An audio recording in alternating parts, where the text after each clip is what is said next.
Hi, do you find yourself at a protest, protesting against tyranny worldwide, whether you're in Australia or Canada or DC, and the next thing you know, they're whipping out their active denial system, getting ready to fry your face like they did the folks in Canberra?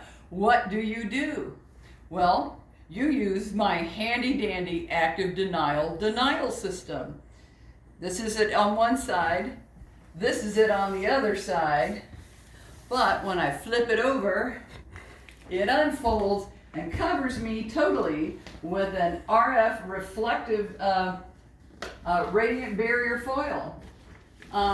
Over here you'll see I've cut a hole in it with a double layer of aluminum or screening. I probably should use 3 or 4 actually, and you can find a finer mesh online.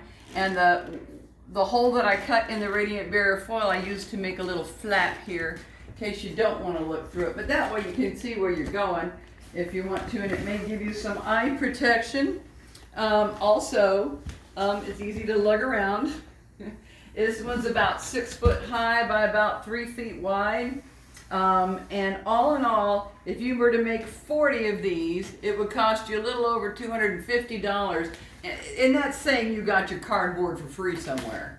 But that includes the paint and the poster markers and the zip ties and the foil HVAC tape here, and even the duct tape. You could make about 40 of these for about $250 some, about $6.53 a person.